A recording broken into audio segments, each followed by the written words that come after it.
You are about to enter a dimension not only of sight, sound, taste, or even mind. A journey into a wondrous land whose boundaries are that of imagination. There's a signpost up ahead. Next stop, Jake Stevenson.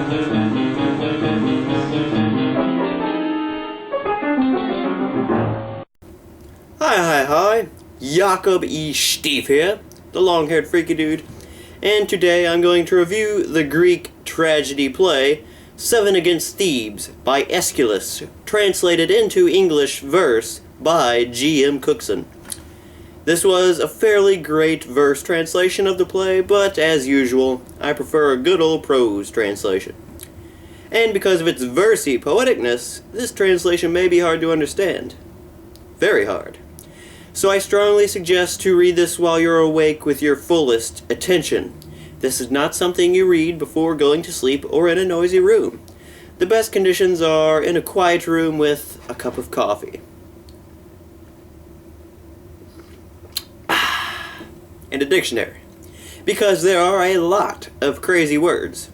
But if you can get past all of this, there is actually a decent Greek tale to be told.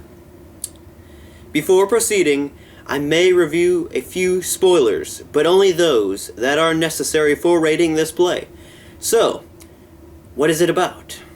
Well, this was supposed to be the third and final installment of a trilogy by Aeschylus, so you may be confused, starting the play without a little background. This follows the sons of Oedipus, Eteocles, who is presently king of Thebes, Greece. Not Egypt. Oedipus, who is the former king of Thebes, one day accidentally married his mother, and with her bore twins, Eteocles and Polynices. Rather disturbing. Not sure how you accidentally wed and have intercourse with your mother, but I mean, whatever. Oedipus felt this was too disgraceful, so he blinded himself and then had his sons cursed to rule Thebes together, interchanging the rule of king every year. Well, after the first year of Eteocles' reign, he decided that he didn't want to give up his role as king, nor did the citizens want him to step down. So, angry at not getting to rule, his twin brother Polynices gathered a group of 7 Argive, Greek, ranking captains to take the town of Thebes, himself included. Each captain is to take one of the 7 gates of the walled Thebes. It is from here that the tragedy starts. A large majority of the play focuses on Eteocles' strategy for defending his city, as well as the aftermath. There was a point where each of the 7 attackers and defenders of the gates were described in great detail, and I couldn't help but think of the infamous second book of the Iliad, where he recounts all of the soldiers that were fighting. It wasn't as bad, but I still needed to read through it a second time to make good sense of it. This has an okay balance of dialogue and chorus/God-praising, as well as suspense, internal affairs, and a few twists. I would say that this play actually has a clear plot, as well as a great, surprising, beautiful conclusion. A great read. I definitely recommend it. And with that, I'll read the first few lines or so of 7 Against Thebes by Aeschylus.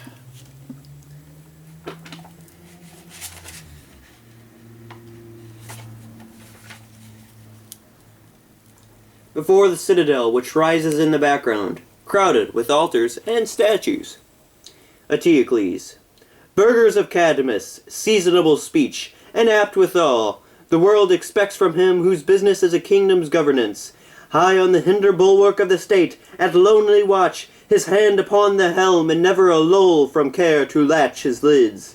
For if we prosper, God shall have the thanks, but if the sorry thing I wish away, calamity befall one man, and he, my sole self Eteocles, shall hear his name sung to loud preludes, universal note of wail, which I pray Zeus, whom we acclaim averter, to keep far from Cadmus town.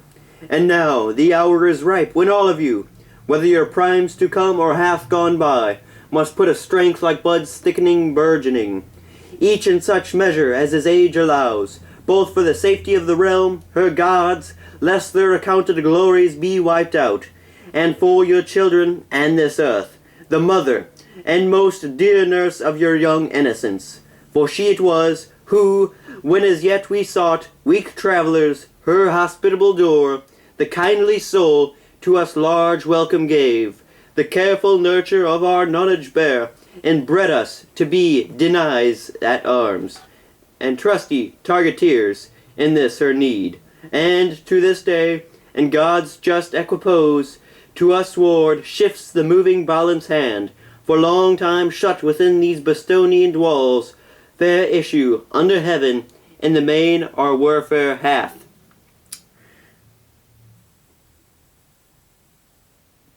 Alright, so I suppose that is a decent selection from 7 Against Thebes, so that you can judge whether or not you want to read this translation.